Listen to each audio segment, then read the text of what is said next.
Hello दोस्तों, welcome to the channel psycho for you. दोस्तों मैं हूं संदीप। तो दोस्तों हमने लास्ट वीडियो में टॉपिक डिस्कस किया था जो कि भारत के आजाद होने से पहले जो भी ब्रिटिश गवर्नमेंट ने एजुकेशन से रिलेटेड जो भी अलग अलग मीन्स इसको इम्प्रूव करने के लिए जो भी स्टेप उठाए थे अलग अलग, है ना, उससे रिलेटेड हमने कुछ कमीशन, कुछ कमेटी, कुछ पॉलिसीज वगैरह डिस्कस की थी, है ना। सो लास्ट वीडियो का लिंक आपको इसी वीडियो के डिस्क्रिप्शन में मिल जाएगा, वहां से आप जरूर देख लेना लास्ट वीडियो को भी अगर आपने नहीं देखी है तो। आज की क्लास में हम यहाँ पे जो टॉपिक डिस्कस करेंगे वो भी उसी तरीके से होगा, लेकिन यह स्वतंत्र भारत में जो अलग अलग पॉलिसीज बनी एजुकेशन से रिलेटेड, तो उसको उसको इम्प्रूव करने के लिए एजुकेशन को जो भी पॉलिसीज आई, कमीशन बने, कमेटी बनी, है ना, तो उससे रिलेटेड हम यहाँ पे कुछ चीजें डिस्कस करेंगे। ठीक है। लास्ट वीडियो में जैसे हमने कुछ किया था, मैकाले किया था, वुड डिस्पैच किया था, सप्रो कमीशन किया था, हॉटर कमीशन किया था, है ना। हमने एबॉट और वुड की रिपोर्ट पढ़ी, है ना। हमने एक सार्जेंट रिपोर्ट पढ़ी, वारदा स्कीम पढ़ी थी, है ना। काफी चीजें हमने लास्ट वीडियो में डिस्कस की थी, तो प्लीज उस वीडियो को आप जरूर देख लेना, क्योंकि एनटीटी के आपके सिलेबस में ये चीज मेंशन है कि कुछ हिस्टोरिकल चीजें भी एजुकेशन से रिलेटेड आपको पता होना चाहिए। तो उसके सिलेबस के अकॉर्डिंग ही हमने लास्ट वीडियो में मैटर डिस्कस किया था वो उसी के सिलेबस के अकॉर्डिंग था। और यह DSSB का जो कि एग्जाम होना है ना, उसकी पोस्टें आई हुई हैं, आपको पता है कि उसकी वैकेंसीज आउट हुई पड़ी हैं, उसके फॉर्म चल रहे हैं। ठीक है। आप उसका मीन्स जो भी टीजीटी जिन्होंने कंप्लीट कर रखी है, तो टीजीटी के बेसिस पर आप फॉर्म अप्लाई कर सकते हो, और जिन्होंने पीआरटी कर रखा है ना अपना कंप्लीट, तो पीआरटी के बेसिस पर भी आप फॉर्म भर सकते हो। जिन्होंने एनटीटी कंप्लीट कर रखी है वो एनटीटी के बेस पे भी DSSB में वैकेंसीज आउट हुई है, वहां पे भी आप फॉर्म अप्लाई कर सकते हो। उसकी लास्ट डेट है आई थिंक 4 जुलाई। ठीक है, 4 जुलाई उसकी लास्ट डेट है, तो वो आप चीजें देख लेना। चलिए हम यहाँ पे अपना टॉपिक स्टार्ट करते हैं। देखो हमारे पास जो भी जब हमारा भारत आजाद हो गया था, तो उस टाइम पे भारत को जरूरत पड़ी कि भाई पहले एजुकेशन एक ऐसी चीज है जो कि हमारा जो भी कम्युनिटी सिस्टम है उसको ऊपर उठा सकती है ना। एजुकेशन को इम्प्रूव किया जाए ताकि हमारे देश के लोग हैं जो वो क्या हो सके, मीन्स जो भी अपना प्रोफेशनल है, अपना जो भी जीवन है वो अच्छे तरीके से जी सके, क्योंकि एजुकेशन ही एक ऐसी चीज है जो कि हमारी लाइफ को अच्छे तरीके से सुधारती है, इंप्रूवमेंट लेकर के आती है। ठीक है। यहाँ पे हमारे पास आप देख सकते हो कि हम जो भी कुछ एजुकेशन कमिटीज हैं, कमीशंस हैं, ठीक है, तो उनकी जो भी सिफारिशें थी उसको हम डिस्कस करेंगे। तो यहाँ पे आप हमारे पास देख सकते हो। ठीक है, ये हमारा आज का टॉपिक है, स्वतंत्र भारत में जो भी शिक्षा आयोग बने, ठीक है, उससे रिलेटेड। तो यहाँ पे हमारे पास शुरू में पढ़ लेते हैं। देखो कह रहे हैं भारत में बहुत सारे शिक्षा आयोग और समितियां संगठित की गई जिन्होंने अलग अलग लेवल पर एजुकेशन को डेवलप करने के लिए अपने विचार दिए। ठीक है, अपने मीन्स उन्होंने जो भी सिफारिशें रखी। तो कौन कौन से थे हमारे पास? फर्स्ट यहाँ पे है राधा कृष्णन आयोग। ठीक है, राधा कृष्ण जो कि आयोग है, इसको 1948 और 1949 का आयोग भी हम बोल देते हैं। तो यह पहली कमिटी थी, पहला कमीशन था जो कि स्वतंत्र भारत मीन्स जब हमारा देश आजाद हो गया था तो उसके बाद यह बना। ठीक है, पहला कमीशन। सेकंड हमारे पास आता है यहाँ पर मुदालियर आयोग, ठीक है, जिसको 1952 में बनाया गया। नेक्स्ट हमारे पास आता है महिला शिक्षा पर राष्ट्रीय समिति बनी। इन्होंने महिलाओं की एजुकेशन के लिए, वुमेन एजुकेशन के लिए बहुत सारे स्टेप उठाए, ठीक है, ताकि उनको भी कहीं ना कहीं एक इक्वलिटी लेवल पर लेकर के आया जाए, क्योंकि बॉयज और गर्ल्स में उस टाइम पे बहुत ज्यादा डिस्क्रिमिनेट वगैरह इनको किया जाता था। ठीक है, इनको मीन्स इनके साथ काफी ज्यादा भेदभाव होता था। तो इन लड़कियों को ऊपर उठाने के लिए मीन्स एक जो भी इनका जेंडर है, जेंडर इक्विलिटी लाने के लिए मीन्स जहाँ पे यह कमेटी बनी थी। उसके बाद कोठारी आयोग आता है। उसके बाद हमारे पास यशपाल समिति है जो 1992 की वो आती है। तो आज की वीडियो में हम ये चीजें डिस्कस करेंगे, जितना भी मीन्स 40 मिनट में या 50 मिनट में कॉन्सेप्ट हो पाएगा वो हम डिस्कस करेंगे, बाकी चीजें हम आगे की वीडियो के लिए छोड़ देंगे। क्लियर है? हमारा जो टॉपिक स्टार्ट होता है वो यहाँ से स्टार्ट होता है, राधा कृष्ण आयोग से। ये आप देख सकते हो। ठीक है, राधा कृष्ण आयोग से 1948 का यह आयोग है। ठीक है, इसको हम राधा कृष्ण कमीशन 1948 और 49 भी बोल देते हैं। तो यहाँ पे हमारे पास देखो कह रहे हैं राधा कृष्ण आयोग वास्तव में कह रहे हैं विश्वविद्यालय आयोग था। सो याद रखना यह इसका दूसरा नाम है, ठीक है। जो भी चीजें क्वेश्चन में पूछी जा सकती है उसको मैं आपको देखो यहाँ पे मेंशन भी किया, हाईलाइट भी किया हुआ है और स्पेशली मेंशन भी करता हूं मैं उस चीज को, ठीक है। तो आप याद रखना, जब मैं कहता हूं याद रखना या इस चीज को नोट कर लेना, तो इट मींस यह आपके लिए अच्छी बात होती है, मींस यह इंपॉर्टेंट थिंग होती है आपके लिए जो आप अपनी कॉपी पे नोट कर सकते हो ताकि आपको क्वेश्चन हल करने में आसानी हो, ठीक है। सो राधा कृष्ण आयोग था जो यह कमीशन था, इसको यूनिवर्सिटी कमीशन भी बोलते हैं, जिसका गठन कह रहे हैं भारत सरकार ने 1948 में डॉक्टर एस राधा कृष्णन जो थे, ठीक है, उसकी अध्यक्षता में किया था, ठीक है। तो कह रहे हैं जिसका मुख्य सरोकार था विश्वविद्यालय शिक्षा की समस्याओं पर क्या करना, विचार करना, ठीक है। तो उन्होंने जो भी यूनिवर्सिटी एजुकेशन थी उसकी जो अलग अलग प्रॉब्लम्स थी उन पर विचार करना इनका मुख्य उद्देश्य था। तो फर्स्ट ऑफ ऑल यहाँ पे जो भी मैटर दिया गया है पहले मैं वो डिस्कस करूंगा, उसके बाद मीन्स उसी से रिलेटेड आपको चीजें मैं शॉर्ट में जल्दी जल्दी समझा दिया करूंगा, ठीक है। तो इस चीज को आप नोट कर लेना, मीन्स टॉपिक को करने के बाद जो भी हमारे पास जैसे राधा कृष्ण आयोग है, इसको करने के बाद इसको मैं शॉर्टली तरीके से जल्दी जल्दी एक्सप्लेन कर दिया करूंगा, इसके एम्स हो गए, इसके विचार हो गए, सिफारिशें होगी, ठीक है। सो जल्दी जल्दी उस चीज को भी आप अपनी कॉपी पे नोट कर लिया करें। अगर आपकी लिसनिंग पावर, मेमोराइजेशन पावर अच्छी है तो जस्ट आप याद भी रख सकते हो इन चीजों को, ठीक है। सो 1948 में डॉक्टर एस जो राधा कृष्ण थे उसकी चेयरमैनशिप में यह क्या है बना था कमीशन, ठीक है, जिसका मुख्य जो एम था कह रहे हैं यहाँ पे जो भी यूनिवर्सिटी लेवल की एजुकेशन है उस पर क्या करना, विचार करना था, ठीक है। सो हमारे पास देखो यहाँ पे मेन बात ये आती है कि देश में उच्च शिक्षा के लिए, ठीक है, उस टाइम कह रहे हैं जो कि एक आयोग ने विश्वविद्यालय अनुदान आयोग, तो ये आप याद रखोगे विश्वविद्यालय अनुदान आयोग, जिसका नाम है यूनिवर्सिटी ग्रांट कमीशन, जिसको हम यूजीसी बोल देते हैं, ठीक है। सो उसके गठन की भी सिफारिश की थी, तो सिफारिश के साथ ही उसका जो निर्माण था इसका शुरू हो गया था, मींस यूजीसी की शुरुआत भी उसी टाइम से कर दी गई थी। देखो कह रहे हैं जिसकी स्थापना तत्काल कर दी गई, मींस याद रखना कि भाई यूजीसी की स्थापना किस आयोग के अंडर आती है, ठीक है। तो यह हमारे पास राधा कृष्ण जो आयोग हम डिस्कस कर रहे हैं इसके अंडर यूजीसी जो है इसकी स्थापना की गई, ठीक है। इसमें हमारे पास देखो इसकी कौन कौन सी मीन्स बेसिकली कौन कौन से इसके एम थे वो मैं आपको बता देता हूं, मीन्स कौन कौन सी चीजें आपको याद रखनी है जहां पे, ठीक है। तो हमारे पास जहां पे देखो जो भी आता है ये आपने याद रखना है कि भाई कौन कौन सी चीजें इसमें मेन आई राधा कृष्णन कमीशन में। देखो एक तो आपने जो नाम है राधा कृष्ण इसको याद रखना है, इसका पूरा नाम था सर्वपल्ली राधा कृष्णन, ठीक है। तो उसके नाम पे यह कमेटी बनी क्योंकि यह जो हमारे सर्वपल्ली राधा कृष्ण थे यह हमारे वाइस प्रेसिडेंट थे, पहले वाइस प्रेसिडेंट, ठीक है हमारे, और उसके बाद यह सेकंड प्रेसिडेंट बने, वाइस प्रेसिडेंट नहीं, पहले वाइस प्रेसिडेंट और सेकंड प्रेसिडेंट बने हमारे इंडिया के, ठीक है, सर्वपल्ली राधा कृष्णन। और कह रहे हैं जो इसका कमीशन का दूसरा नाम था वो था यूनिवर्सिटी कमीशन, जो मैंने आपको ऑलरेडी बता दिया गया है। कह रहे हैं 1948 में उनकी चेयरमैनशिप में यह कमेटी बनी राधा कृष्णन की अध्यक्षता में, ठीक है। इसके एम थे कि यूनिवर्सिटी की जो प्रॉब्लम्स है उनका पता लगाना और जो भी एडमिनिस्ट्रेशन है और जहाँ एजुकेशन है तो उसकी सिचुएशंस के बारे में इन्होंने क्या दिया, अलग अलग मीन्स सुझाव दिए थे। हायर एजुकेशन के लेवल को यहाँ पे ऊंचा करना था इनका एम, और उच्च शिक्षा को समवर्ती सूची में रखना। तो ये आपको पता है कि भाई जो समवर्ती सूची है इसमें केंद्र सरकार और राज्य सरकार मिलकर के काम करती है, क्लियर है।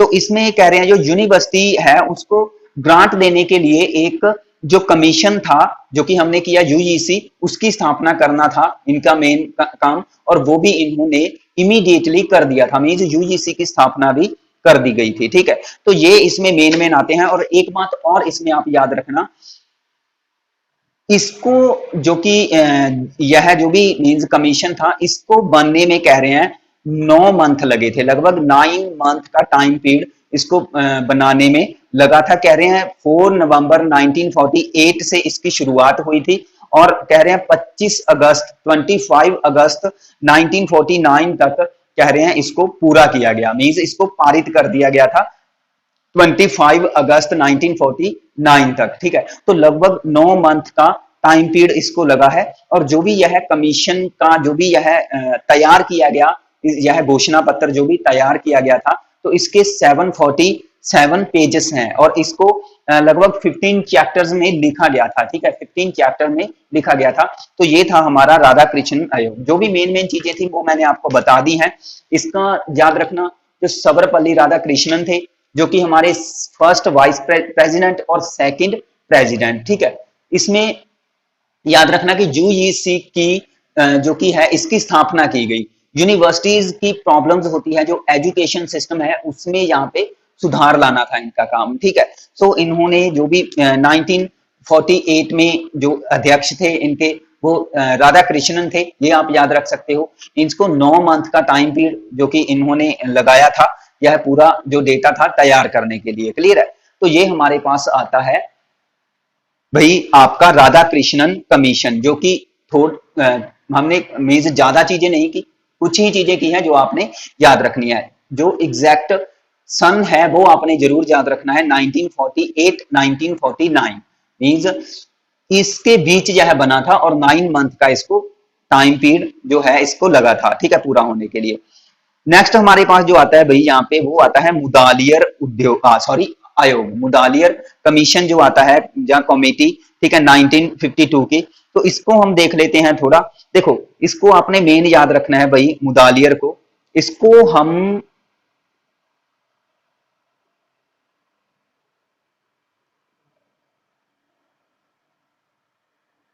इसको हम माध्यमिक शिक्षा आयोग भी बोलते हैं, माध्यमिक शिक्षा आयोग। ठीक है, सेकेंडरी एजुकेशन कमीशन इसको बोला गया।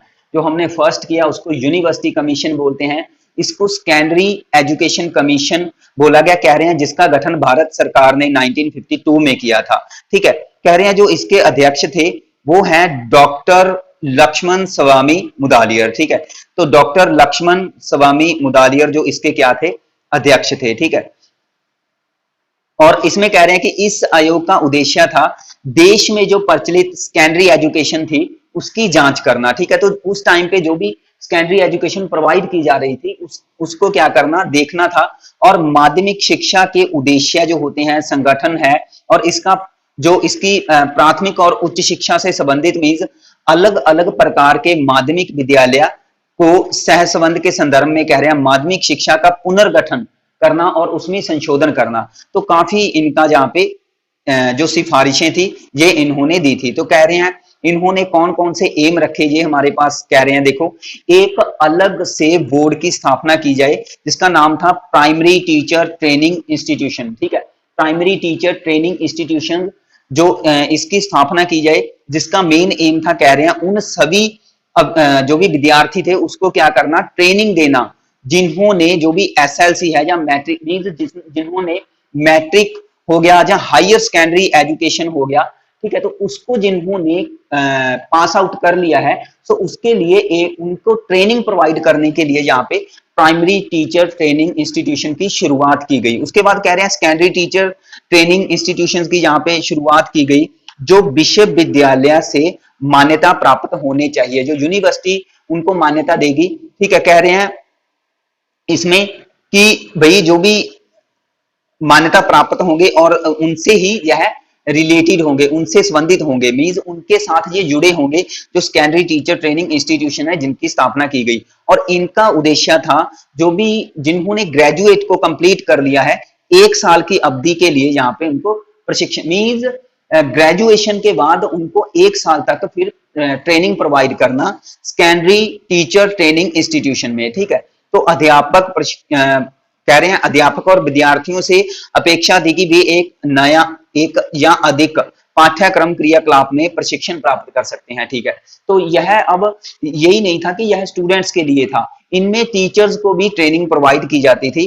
कह रहे हैं प्रशिक्षण महाविद्यालयों से भी यह मींस एक्सपेक्टेशन किया जा रहा था कि वे अपने सामान्य कार्य के रूप में रिफ्रेशर जो करिकुलम है या विशेष विषय है, ठीक है, सो उनको भी उन पर भी वह काम करें। ठीक है, सिंपली। तो इसमें हमारे पास देखो मैटर यहाँ पे थोड़ा है, तो इसमें मैं आपको थोड़ी और चीजें बता देता हूं।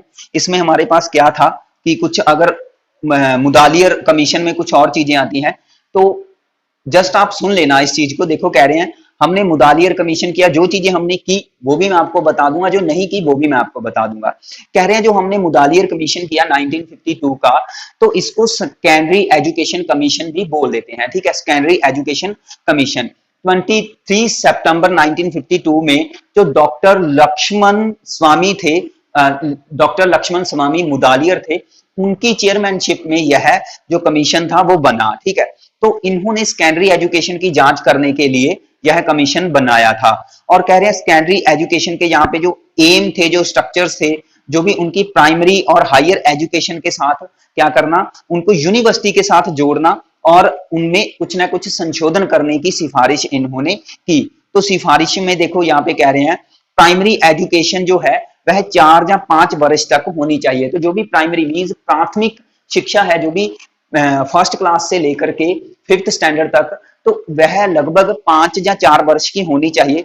जो सेकेंडरी एजुकेशन के यहाँ पे इन्होंने 2 भाग बना दिए गए, और जो एग्जामिनेशन सिस्टम है, मींस परीक्षाओं की प्रणाली है, वो इन्होंने क्या कहा गया, इन्होंने सिफारिश रखी कि वह एमसीक्यू होनी चाहिए, मींस उनमें मल्टीपल चॉइस क्वेश्चन भी आने चाहिए यहाँ पे कह रहे हैं। और नंबर सिस्टम की बजाय यहाँ पे उन्होंने ग्रेडिंग, जो भी ग्रेडिंग सिस्टम होता है उसको मींस प्रमोट किया कि भाई नंबर सिस्टम की बजाय हमने जो भी अंक देने हैं वो एज अ ग्रेड मीडियम में देने हैं, ठीक है, उसमें ग्रेडिंग सिस्टम होना चाहिए। क्लियर है?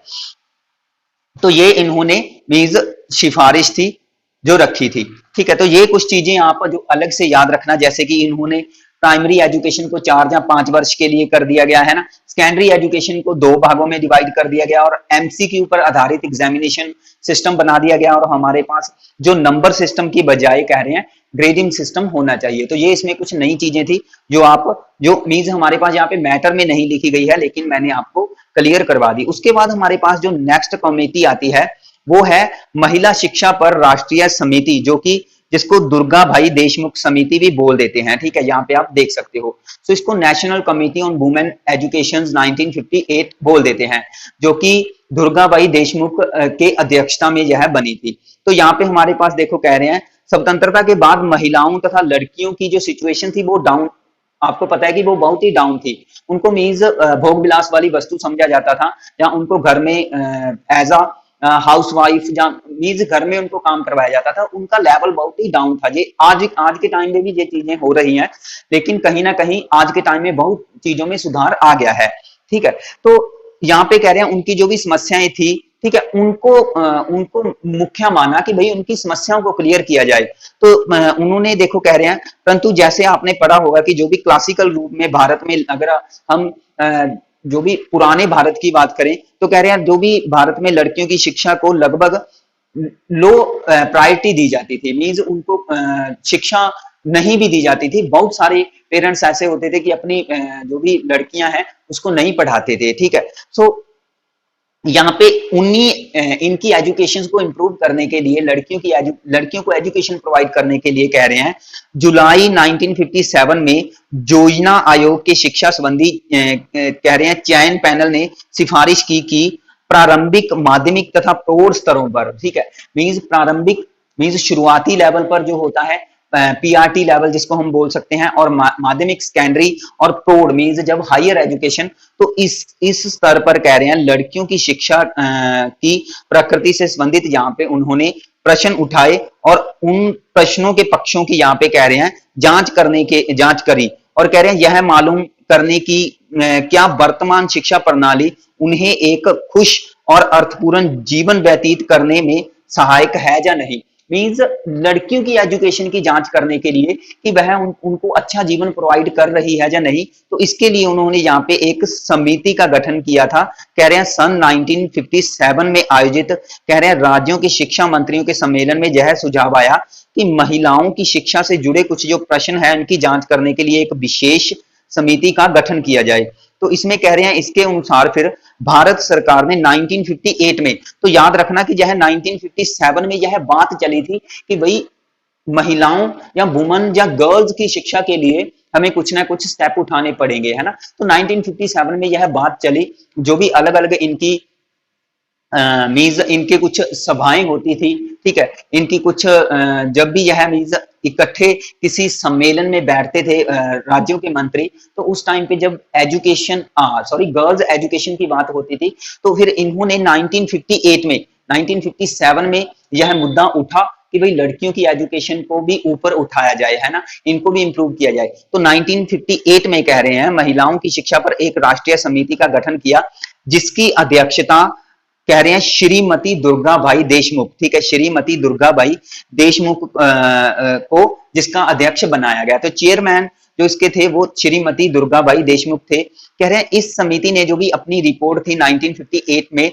जारी की, और इसमें क्या क्या एम रखे कि लड़के और लड़कियों की जो शिक्षा को क्या करा, समानता लाने के लिए उसमें उच्चतम प्राथमिकता दी जानी चाहिए। मींस बॉयज और गर्ल्स को दोनों को एक इक्वलिटी प्रोवाइड करने के लिए मींस यहाँ पे एजुकेशन को प्राथमिकता देनी चाहिए, लड़कियों की एजुकेशन को, ठीक है। सो कह रहे हैं केंद्र और राज्य द्वारा इस समस्या का सामना करने के लिए साहसिक तथा कह रहे हैं दृढ़ संकल्प और निश्चित प्रयास करना यहाँ पे जरूरी है। तो कह रहे हैं इस समिति ने मिडिल स्कूल स्तर पर सह शिक्षा की सिफारिश की। मींस मिडिल स्कूल स्तर पर सह शिक्षा की सिफारिश का मतलब है कि जो भी लगभग 6th क्लास तक या 8th क्लास तक की अगर हम बात करें, तो लड़कियां लड़कों के साथ मिलकर के पढ़ सकती हैं। इस मींस इसकी सिफारिश की कि भाई लड़कों और लड़कियों को इकट्ठा बैठा करके एक ही कक्षा में पढ़ाया जाए, लेकिन मिडिल स्तर तक यहाँ पे बात की थी। और कह रहे हैं कि हाई स्कूल स्तर पर लड़कियों के लिए अलग से स्कूल खोले जाएं। तो हाई लेवल की अगर एजुकेशन की बात करें तो वहां पे उनके लिए आप अलग स्कूल खोल सकते हो। तो ये सिफारिशें उन्होंने की थी। तो इसको मैं अब थोड़ा सा और इसमें कुछ अगर डिटेल आती है तो वो मैं समझा देता हूं आपको। देखो हमने इसमें जो चीजें करी वो भी इसमें आ जाएंगी, और जो चीजें नहीं करी वो भी हम आज आ जाएंगे।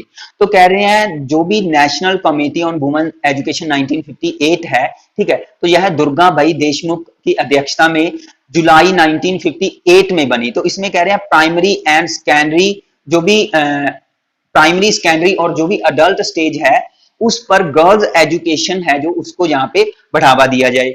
ऐसा जो एजुकेशन सिस्टम है जो गर्ल्स को क्या करे, खुशहाल करे और उनका जो भी एक अर्थपूर्ण जीवन जीने में उनको सहायता करे। कह रहे हैं श्रीमती जो श्रीमती दुर्गाबाई जो देशमुख है वो इसके चेयरपर्सन थे। 1958 में इन्होंने रिपोर्ट दी थी बॉयज एंड गर्ल्स एजुकेशन को इक्वल बनाना, और सेंटर और स्टेट लेवल पर कह रहे हैं सेंटर और स्टेट दोनों गवर्नमेंट इस पर क्या करे, काम करे। और कह रहे हैं अभी जो मिडिल लेवल है उसके लिए को एजुकेशन, और जो हायर लेवल है उसके लिए यहाँ पे अलग से स्कूल खोले जाएं। कह रहे हैं जो करिकुलम है उसको अलग से करिकुलम को जो उनके लिए सूट करता है उस करिकुलम की स्थापना उस करिकुलम को भी ऐड किया जाए, ठीक है। मींस जो भी गर्ल्स से रिलेटेड कुछ अलग से सब्जेक्ट होते हैं, विषय होते हैं, उनको भी करिकुलम में ऐड किया जाए, ठीक है। सो ये हमारे पास national committee on women's education में आता है। आगे हमारे पास जो नेक्स्ट है भाई वो है कोठारी कमीशन आयोग 1964 का। तो इसको भी हम देख लेते हैं। यहाँ पे जो कोठारी कमीशन आयोग है, देखो 1964 और 1966 क्यों बोलते हैं इसको हम देख, क्योंकि देखो 1964 में अब यह मींस कुछ और इन्होंने कदम उठाने की बात की होगी कि भाई शिक्षा को और ऊपर उठाया जाए, इसमें कुछ जांच पड़ताल की जाए, ठीक है। तो 1964 से लेकर के एंड तक मींस 1966 तक अब यह पारित किया गया था। तो कह रहे हैं कि विभिन्न समितियों और आयोगों की अनुशंसाओं जो भी उनके एम थे और शिक्षा में परिवर्तन लाने के लिए फिर से किए गए जो भी प्रयास के बावजूद भी भारत सरकार कह रहे हैं देश में शिक्षा से रिलेटेड जो भी प्रोग्रेस है उससे खुश नहीं थी। मींस बहुत सारे आयोग बन गए थे, कमेटीज बन गई थी, लेकिन उन कमेटीज की जो भी सिफारिशें थी, एम थी, फिर भी वह कहीं ना कहीं शिक्षा के लेवल को ऊपर नहीं उठाया जा रहा था। तो अभी भी भारत सरकार खुश नहीं थी। तो कह रहे हैं ऐसा फील किया जा रहा था कि एक ऐसी ब्रॉड एजुकेशन पॉलिसी बनाई जाए जिसमें शिक्षा के सभी जो पक्ष हैं और क्षेत्र हैं वो उनको उनमें शामिल किए जाएं उस नीति में, पॉलिसी में। तो इसमें कह रहे हैं 1964 में भारत सरकार ने डॉक्टर DS कोठारी की अध्यक्षता में DS कोठारी मतलब दौलत सिंह कोठारी, ठीक है। सो दौलत सिंह कोठारी की चेयरमैनशिप में यहाँ पे कह रहे हैं शिक्षा आयोग का गठन किया गया, जिसका उद्देश्य शिक्षा के सभी स्तरों व पक्षों के लिए कह रहे हैं सामान्य सिद्धांत और कुछ पॉलिसीज और उनके लिए शिक्षा की जो भी राष्ट्रीय रूपरेखा है उसको तैयार करना। तो यह एक नेशनल जो भी एक फ्रेमवर्क है, नेशनल फ्रेमवर्क, वो यहाँ पे शिक्षा का एक तैयार किया जाए, ठीक है, जो रिटर्न में हो। यहाँ पे तो कह रहे हैं कि विभिन्न शिक्षा क्षेत्रों के लिए, जैसे विद्यालय शिक्षा होगी मीन्स स्कूल एजुकेशन, जैसे कि हायर एजुकेशन होगी, टेक्निकल एजुकेशन होगी, एग्रीकल्चर एजुकेशन होगी, ठीक है। और उससे रिलेटेड मीन्स यहाँ पे कह रहे हैं कि 12 फोर्स जो कि 12 टास्क फोर्स इसको बोला है, मींस एक ऐसी टास्क फोर्स तैयार की गई जिसमें 12 सदस्य थे, 12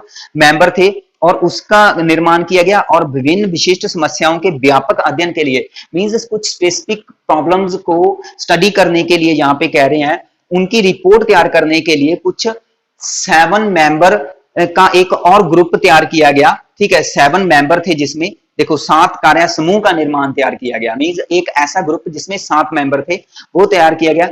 और कह रहे कार्य बलों तथा जो कार्य समूह थे मींस जो भी टास्क फोर्स और जो भी कार्य करने का ग्रुप था, ठीक है, जो 12 मेंबर और 7 मेंबर का था, ठीक है। तो उनकी रिपोर्ट के आधार पर यहाँ पे कह रहे हैं आयोग ने कुछ महत्वपूर्ण मुद्दों को विस्तार से और गहन रूप से उसकी जांच की। तो यहाँ पे हम देख लेते हैं कि कौन कौन से उन्होंने कुछ मुद्दे उठाए थे। तो ये हमारे पास देखो कह रहे हैं उत्पादकता वृद्धि के लिए शिक्षा, उत्पादकता मीन्स यहाँ पे प्रोडक्टिविटी को इंक्रीज करने के लिए एजुकेशन। तो यहाँ पे हमारे पास कह रहे हैं कि विज्ञान की शिक्षा और संस्कृति का मुख्य घटक मीन्स अब साइंस और मैथ और संस्कृति को क्या करना, एक मेन कंपोनेंट मान करके एजुकेशन प्रोवाइड करना। यहाँ पे कह रहे हैं सामाजिक रूप से सामान्य शिक्षा के एक अभिन्न भाग के रूप में रखना। देखो सामाजिक शिक्षा, तो यहाँ पे ना मैं एक चीज आपको बता देता हूं, जो सामाजिक शिक्षा हमारे पास आती है कोठारी कमीशन में, तो इसमें एक शॉर्ट फॉर्म है वो आप याद रखना SUPW, ठीक है। मैं यहाँ पे लिख देता हूं SUPW, ठीक है। इसका मतलब है कि भाई सोशली यूजफुल प्रोडक्टिविटी वर्क, इसका मतलब है, मैं यहाँ पे लिख देता हूं, ये आप याद रख लेना, सोशली यूजफुल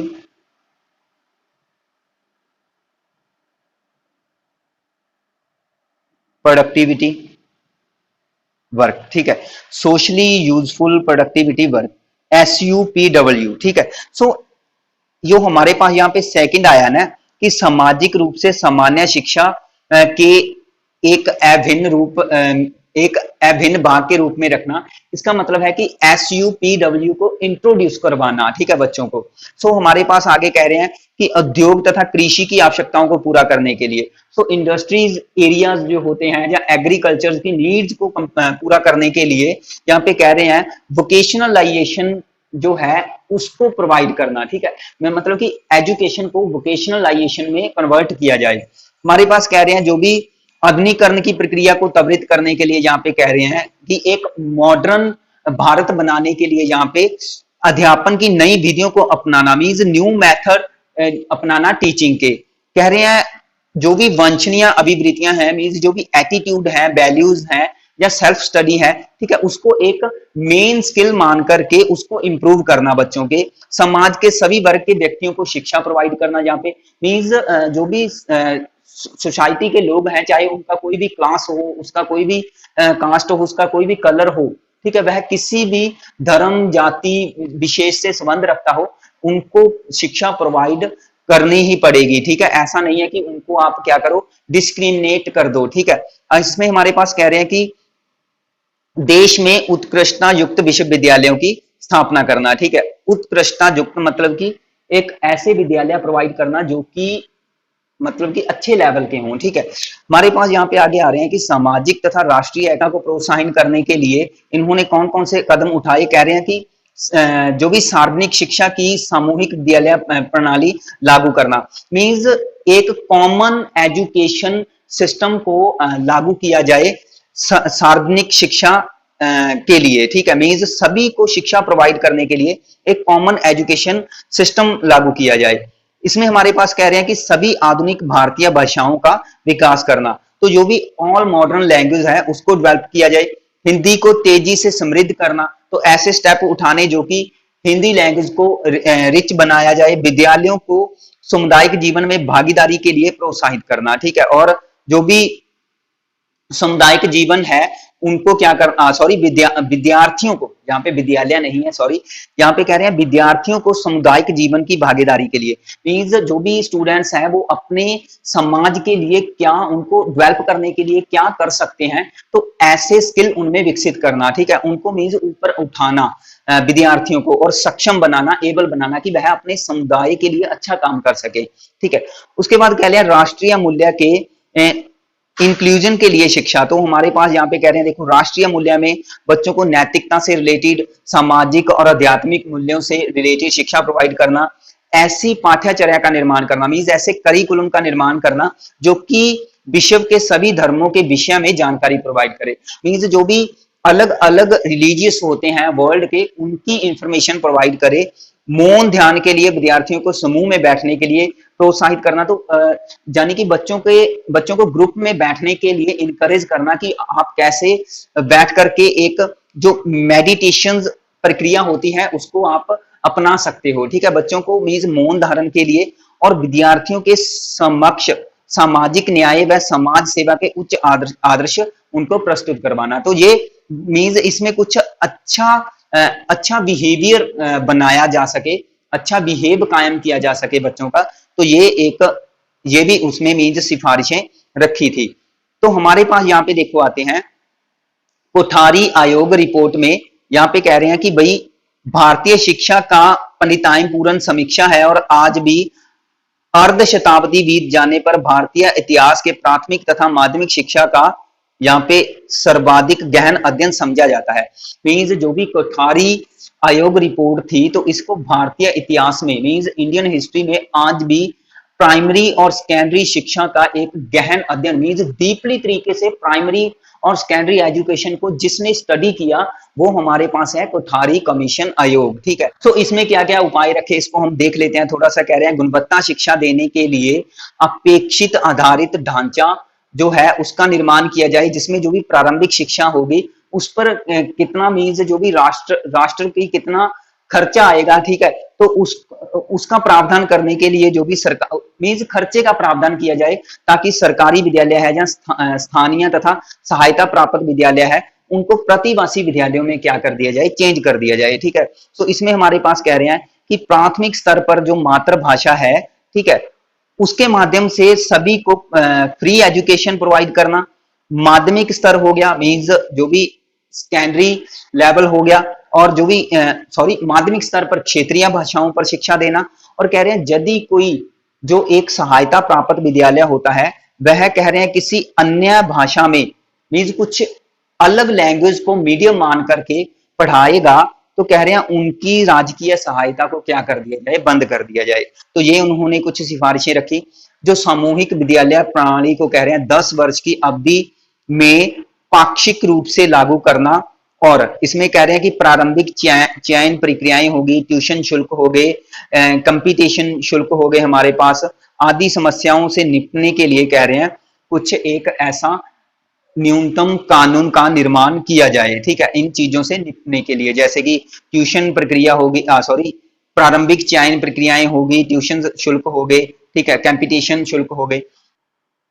तो आगे हमारे पास देखो कह रहे हैं गुणवत्ता अध्यापक शिक्षा निम्नलिखित के माध्यम से, मीन्स यहाँ पे गुणवत्ता अध्यापक का मतलब है कि एक अच्छा टीचर शिक्षा कैसे प्रोवाइड कर सकता है, ठीक है। तो इसमें कह रहे हैं कि मूल अवधारणाओं को समझने के लिए मीन्स वो इस तरीके के से शिक्षा का माध्यम इन चीजों को बना सकता है कि मूल अवधारणाओं को समझ सके, उस तरीके का करिकुलम सेट करना। जो भी एक जर्नल और प्रोफेशनल या व्यवसायिक या वोकेशनल एजुकेशन है उसके लिए करिकुलम कह रहे हैं पुनश्चर्या, व्यवसायिक अध्ययन तथा शोध करना, आयोग और मूल्यांकन की प्रभावी विधियां, यहाँ पे कह रहे हैं इंटर्नशिप कार्यक्रम के एक भाग के रूप में अध्यापन अभ्यास। तो ये कुछ इन्होंने मीन्स प्रावधान रखे थे कोठारी आयोग में, कोठारी कमीशन में, जो कि 1964 और 1966 का था। अब इसको मैं थोड़ा सा दोबारा से डिटेल में जल्दी जल्दी से समझा देता हूं, ठीक है। जो भी मैटर था वो हमने यहाँ पे कर लिया है। सो इसमें हम देख लेते हैं, देखो क्या कह रहे हैं। जो भी कोठारी कमीशन था 1964 1968, यह चेयरमैन डॉक्टर दौलत सिंह थे, जो कि कोठारी, ठीक है, दौलत सिंह कोठारी, उनकी अध्यक्षता में यह बना, ठीक है। उस टाइम पे यह जो भी यूजीसी था, मींस यूनिवर्सिटी ग्रांट कमीशन था, उसके यह अध्यक्ष थे। और जो कि डॉक्टर दौलत सिंह कोठारी थे, तो इनको भी इसी कमीशन का अध्यक्ष बनाया गया, ठीक है। जो इस कमीशन का दूसरा नाम आप याद रखोगे, इसको बोलते हैं नेशनल एजुकेशन कमीशन। 29 जून 1966 को, 29 जून 1966 को यह रिपोर्ट जारी कर दी गई थी। मींस 64 में यह एक मींस इस पर विचार होने लगा, और पूरा जो इसका मैटर है, जो इसको इसकी रिटन फॉर्म, इसकी स्ट्रक्चर तैयार की गई, यह जो भी एक फ्रेमवर्क है यह तैयार किया गया, यह 1964 से लेकर के 1966 तक तैयार किया गया। मींस 29 जून 1966 को इसकी रिपोर्ट दी गई। अब इसके एम हम बात कर लेते हैं। देखो, साइंस एंड मैथ की शिक्षा यहाँ पे दी जाए, इन्होंने ये, और कॉमन करिकुलम सेट किया जाए, जो भी गर्ल्स और बॉयज दोनों के लिए कॉमन करिकुलम हो।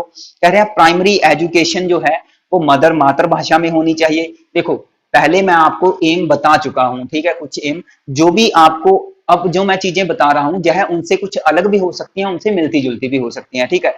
तो ये इसलिए बता रहा हूं ताकि आपको कुछ एक्स्ट्रा नॉलेज मिल जाए, ठीक है, जो इस बुक में हमारे पास नहीं है, ठीक है, क्योंकि इस बुक में जो चीजें दी थी वो मैंने आपको पढ़ा दी, लेकिन इस बुक से अलावा जो चीजें हैं वो आपको मैं टॉपिक के लास्ट में बता देता हूं। तो इसमें हमारे पास देखो, साइंस एंड मैथ की शिक्षा देना, ठीक है, गर्ल्स और बॉयज को इक्वल बनाने के लिए, मींस उनमें डिस्क्रिमिनेशन क्रिएट ना हो, इसके लिए उन्होंने कॉमन करिकुलम तैयार किया जाए। प्राइमरी एजुकेशन है वो मातृभाषा में दी जाए। इसमें कह रहे हैं कि 1 से 3 वर्ष तक पूर्व प्रारंभिक शिक्षा, जिसको बोलते हैं प्री प्राइमरी एजुकेशन, तो हमारे पास जो भी हमने कोठारी कमीशन किया, इसमें भी प्री प्राइमरी एजुकेशन का जिक्र आया है। मींस 3 साल तक हम बच्चों को प्री प्राइमरी एजुकेशन प्रोवाइड कर सकते हैं। उसके बाद कह रहे हैं 6 वर्ष पूरे होने पर मींस फर्स्ट स्टैंडर्ड में एडमिट करवाना। तो 3 वर्ष की जो प्राइमरी एजुकेशन है वह 3 से लेकर के 6 वर्ष तक हो सकती है, ठीक है। और 6 वर्ष के बाद जब बच्चा मींस 6 साल का हो जाता है, तो उसको फर्स्ट स्टैंडर्ड में हम एडमिट करवा सकते हैं, एडमिशन दे सकते हैं। जहां पे जो भी सब्जेक्ट थे, विषय थे, कोर्सेज थे, उनका विभाजन कर दिया गया। कक्षा 9 की बजाय कह रहे हैं 10 के बाद हम सब्जेक्ट को चूज कर सकते हैं। पहले जो कि 9th क्लास थी उसमें सब्जेक्ट को चूज कर सकते थे, लेकिन अब 10th क्लास के बाद, ठीक है, सब्जेक्ट को चूज कर सकते हैं हम अपनी मर्जी से। तो जैसे कि हम कॉमर्स रखते हैं, आर्ट्स रखते हैं, ये आपको पता है ना। हायर एजुकेशन का जो टाइम पीरियड था उसको 3 वर्ष के लिए कर दिया गया, और जो भी माध्यमिक विद्यालय थे, ठीक है, उसको 2 प्रकार में बांट दिया गया। मींस माध्यमिक विद्यालय को 2 भागों में बांट दिया गया, एक उच्च और एक उच्चतर। मींस एक हाई, इसको हम बोलते हैं, एक तो सेकेंडरी स्कूल, एक है सीनियर सेकेंडरी स्कूल, ठीक है। एक तो सेकेंडरी स्कूल में आ जाते हैं, एक सीनियर सेकेंडरी स्कूल में आ जाते हैं। कॉमन स्कूल सिस्टम लागू किया जाए। कॉमन स्कूल सिस्टम का मतलब है कि वहां पे चाहे लड़का है चाहे लड़की है, वो दोनों शिक्षा प्राप्त कर सकते हैं। इसका जो स्ट्रक्चर था एजुकेशन सिस्टम का, तो वो भी मैं आपको थोड़ा सा बता देता हूं। एजुकेशन सिस्टम की जो स्ट्रक्चर, ठीक है, इसमें कह रहे हैं जो प्री प्राइमरी एजुकेशन है वह 1 से 3 साल तक हो सकती है। प्री प्राइमरी एजुकेशन, दो हम पहले भी बात कर चुके हैं इसके बारे में। और प्राइमरी एजुकेशन की बात करें तो वह 4 से 5 वर्ष तक हो सकती है। हायर एजुकेशन की बात करें तो वह 4 वर्ष की हो सकती है। मींस हायर एजुकेशन में 4 वर्ष लगा सकता है बच्चा। देखो, प्राइमरी एजुकेशन आपको पता है कि 5th क्लास तक, और हायर एजुकेशन यहाँ पे है 8th या 9th क्लास तक। उसके बाद कह रहे हैं जो मिडिल एजुकेशन है, जिसको सेकेंडरी एजुकेशन भी हम बोल सकते हैं, ठीक है, वह 2 वर्ष की। मींस 9th क्लास और 10th क्लास को 2 वर्ष में डिवाइड किया गया। और सीनियर सेकेंडरी एजुकेशन है उसको भी 2 वर्ष में डिवाइड किया गया है, उसमें 11th क्लास और 12th क्लास आ जाती है। उसके बाद जो हमारे पास ग्रेजुएशन लेवल है वो 3 वर्ष का डिसाइड कर दिया गया कि भाई यह 3 वर्ष का होना चाहिए ग्रेजुएशन। उसके बाद जो पोस्ट ग्रेजुएशन है वह 2 वर्ष या 3 वर्ष का कर दिया गया, मीन्स एमए वगैरह, है ना, तो मास्टर डिग्री इसमें आ जाती है। और जो हमारे पास आगे जैसे कि इससे भी हायर कोर्सेज आ जाते हैं जिसमें हम कुछ ना कुछ रिसर्च करते हैं, जैसे कि पीएचडी हो गया, फिलोसफी हो गया, है ना, सो यह भी 2 या 3 वर्ष के लिए निर्धारित कर दी गई। तो ये था एजुकेशन का सिस्टम।